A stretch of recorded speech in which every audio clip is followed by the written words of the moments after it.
If you're a participant in a 403B or 457 plan, you might be paying excessively high fees and not even be aware of it. In this video, I'm going to talk about how you can find out what fees you're paying in these plans and also how you can lower them. Welcome back. This is episode 177. In this week's episode, I'm addressing a client question on what are the best 403B and 457 plan options for teachers.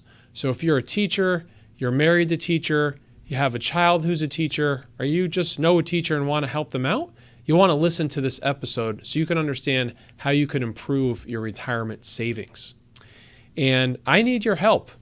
If you have been a consistent listener of this podcast, I greatly appreciate that.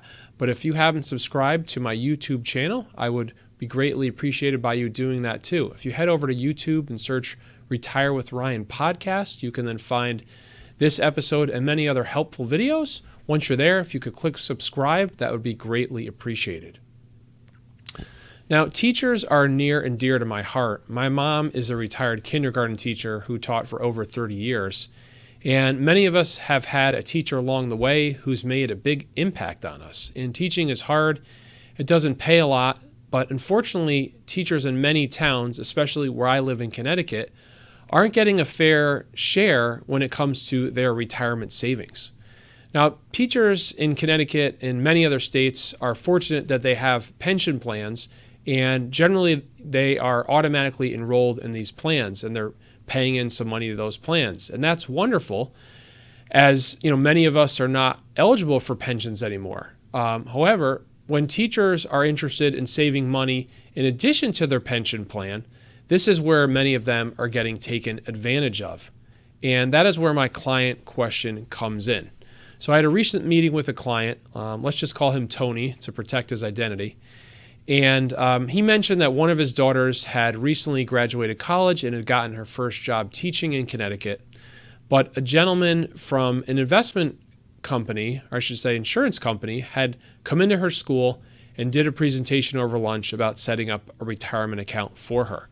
And he was wondering if this retirement plan that was proposed to his daughter was a good one. And unfortunately, I've been doing this for a while, and before he even told me the name of the company, I had a sneaky suspicion who the name of the company would be, and I kind of gave it away, but I had a feeling it would be an insurance company. And sure enough, when he passed this salesperson's business card to me, it was an insurance company. Now, insurance companies aren't inherently bad. There's a lot of good benefits we get from insurance companies. But when it comes to retirement savings, in this situation, they really are doing a disservice to teachers in general. And when they do perform this disservice, it's in the form of high annual fees that teachers are paying. And these fees are robbing teachers of their money. And what makes it even worse is that many teachers have no idea that they are paying these fees because they're buried in fine print and they're not very transparent.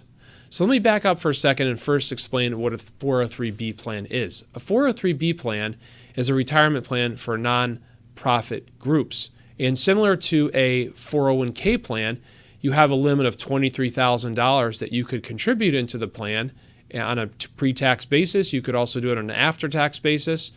And if you're over 50, you can make a $7,500 catch-up provision as well.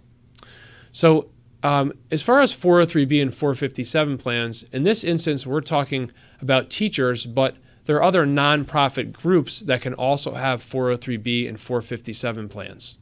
And the 403B plan and the 457 plan are similar, but they have some differences that I'm just not going to cover in this episode. So before you begin thinking that all these accounts, that is 403B and 457 plans, have high fees, let me tell you that that isn't the case. It's up to the employer to decide to offer these plans. So if your employer decides to offer you the ability to have a 403B or 457 plan, they're often required to operate as a fiduciary. And what that means is that they are supposed to look out for the employee's best interest. And part of that responsibility is to negotiate the best plan for their employees. That means keeping the annual fees in these plans reasonable and also making sure there's a good selection of investment options. Now, if you work for a medium-sized to larger-sized company, most of these companies are keeping up with their fiduciary obligation, which means they're offering retirement plans that have low costs so that the employees keep more of their money and also good investment options. So if you're wondering what I would define as a good investment option, that would be a plan that has multiple options, many of them having low investment costs that track various indexes. I've talked before in past episodes about what indexing is, or index-based investing. So you can go back and search past episodes, but an example of some of these would be something like the S&P 500 or the total stock market index fund. Now, these plans could also offer other active management options that are not indexed options, but they would want to keep an eye on those plans just like you would if you were investing in them, to make sure that their annual cost was reasonable and that the performance was good. But unfortunately, many towns in Connecticut and other states are not adhering to these principles. They are not negotiating on their teachers' behalf to get them the best 403B or 457 plan options. Instead, they are allowing just about any company to sign up to offer these plans and solicit teachers to sign up for them. And they're not keeping the fox out of the henhouse, so to speak. These companies that charge the highest fees to teachers are often companies that have salespeople soliciting them to sign up for their retirement plan. And it's because of these high fees that they employ or can employ these salespeople. And I don't fault these salespeople, because some of them don't even really fully understand what they're doing, but there is an issue here. And some of these companies are insurance plans. As far as the highest cost plans out there, many of them are insurance plans, but some of them are also mutual fund companies with high cost. So examples of these insurance companies are AXA, Ameriprise, ING, Lincoln, MetLife, Voya.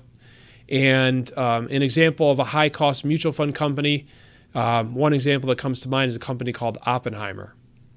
And when it comes to high cost plans offered by insurance companies, not all plans that insurance companies offer are high cost, as I pointed out. But the ones that are high cost are often variable annuity retirement plans. That could be variable annuity 403B and 457 plans. And I've talked about variable annuities in the past as far as them having high costs. But unfortunately, when you look at the list that school districts offer as far as the vendors and providers, most of them are high cost variable annuity plans. And the biggest negative with this is the high annual fees these plans charge. In some plans, they could be up to 3% per year. That's 3% per year that you're paying before you've earned any money in your account. And it's a tremendous amount of money to be paying for a retirement plan. That annual fee should be 1% or less. Additionally, many of these variable annuity retirement plans have an additional potential charge called a surrender charge, or it's often called the commitment period. And what that means is that when you invest your hard-earned money in one of these variable annuity retirement plans, if you want it back before a certain period of time, you have to pay a fee to get it. And that is what's known as a surrender charge. And these surrender charges often start at 8% per year. They do decline over time, meaning that in the first year it might be 8%, but the second year it might be 7%, then 6%, and so on. But these charges can last up to 10 years. I routinely see variable annuities that have surrender charges of 10 years. And no other retirement plan has a surrender charge. If you work for a large company, there's no surrender charge to get your money out. Only these annuity-based retirement plans offer these. Now, when 403Bs were first offered and 457 plans, they were offered by insurance companies. That's kind of the genesis of this. But insurance companies haven't kept up with the game as far as costs getting lowered. Over time, retirement plan costs have been lowered and lowered to benefit the employees. And when it comes to high-cost mutual funds, you could be paying upfront commissions to purchase your mutual fund, and that is known as a sales charge. And these can start as high as 5.75% for every transaction, every time you add money to your mutual fund. And these mutual funds could also have a high annual fee as well, an internal charge called an expense ratio that could be up to 2% per year. And in this day and age, as far as competition, there's no reason to pay an upfront sales charge to invest your money. there are many ways that you can invest your money without paying an upfront sales charge of 5.75%. So if you compare that with what you could get by using a low-cost 403B or 457 provider like Vanguard, the savings that you would get would be tremendous. It would be a night and day comparison. So for example, if you opened a 403B plan with Vanguard, they wouldn't have a surrender charge, meaning there'd be no charge penalty to get your money out. Additionally, you'd keep more of your money, so you would never have to pay that. And their annual investment fees are very low. How low? Well, if you use something like the Vanguard Total Stock Market Index Fund and use their Admiral share, it costs 0.04% per year. So that's less than 0.1% per year. Now, sometimes Vanguard will charge a small account fee of $60 a year. So there could be some small fees there, but when you compare that to what some of these variable annuity plans are charging, that could be 2 to 3% per year or more, that is a tremendous amount of savings that you could get by using a low-cost provider like Vanguard, allowing you to keep more of your money. So what these towns should do is they should offer a group retirement plan just like large employers do and make that the only option for their employees. And in that plan, they would make sure that its fees and investments charges were pre-negotiated, and it would be just like large corporations' retirement plans where the annual fees would be reasonable and there would be no surrender charges. And there are plenty of reputable retirement plan providers that are willing to offer this. Now, some states and towns have done this, but a lot have not. And if you work for a town that has not done this, then you need to take charge of your retirement savings and become your own advocate. So what can you do? Well, there's a number of steps I'll list out here. So the first step would be to research the available retirement plan providers in your school district. Often you can find this online. If not, then you can reach out to your HR department or business office and get a list of these companies. So I recently did this for my client's daughter. And what I found was that the majority of the companies were high-cost variable annuity options. They did offer Vanguard, so that's what I'm going to recommend that she sign up with. So you'd want to look for a company like Vanguard, Fidelity, Aspire. These are examples of low-cost providers. And if they don't offer these options, you can ask the business office if you can add one of these. And, for example, if you wanted to add Vanguard, you'd then reach out to Vanguard and find out what paperwork they need to have that vendor be added to their list. So there's some paperwork you'd have to help your business office complete, or maybe they'd be nice enough to complete it for you. And once that was set up, then you'd be able to contribute. And if you get pushback from your business office, you can use the power of numbers. You could reach out to other teachers you work with, explain to them what you've learned from this episode, and maybe with more pressure, you could get the business office to allow you to offer this option. There's really no negative to them as far as giving you a good investment option. And if you want to learn more about this, there's a great website called 403bwise.com, which talks even in greater depth about these issues and steps involved to rectify them. So I'll put that link in the show notes. So the next step is that once you've either added Vanguard or Vanguard's an option in your provider list, then you'd want to, or whoever you're going to use, you want to reach out to that company and open your 403B or 457 account there by filling out their paperwork and then selecting your investment options, where your money's going to go.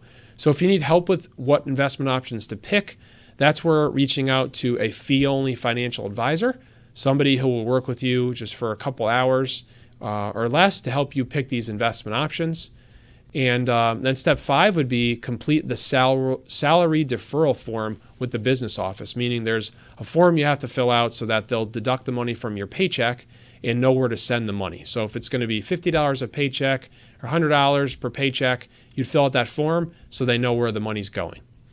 And the last step in this process, which is optional, is that if you have an existing 403B account or 457 account with a high-cost provider, then consider transferring that to your new account. There would be a tremendous amount of savings by doing this, and it would be really easy if all your money is free of any surrender charges, meaning that it's either in a variable annuity that you've owned for a long time and you can transfer it with no cost, or if you're in another high-cost mutual fund option and there's low cost to transfer that out. But if the money is still in surrender, you'll then have to evaluate whether or not it makes sense to pay those charges. So you could just transfer the free amount that you could transfer now, free of surrender charges, that is, and then you could wait until the remaining money is free of surrender to transfer the rest. Or if the fee is smaller, let's say the fee was 2% to transfer, but you're going to save 2% a year in fees, then it might make sense to just take that hit now and get the money over there and start saving the money. It's really up to you. So there's a lot to know about 403Bs, and I would say if you stay with one of these low-cost providers, you're going to be a lot better off in the long run, and you'll have a much easier retirement plan to manage, as well as probably a better one by keeping more of your money. So I hope this has been helpful on just educating you about how 403Bs work for teachers. And as always, if you have a listener question, feel free to leave your listener question by going to retirewithryan.com and clicking on Ask a Question. Have a great week, and I look forward to talking with you next Wednesday. Take care.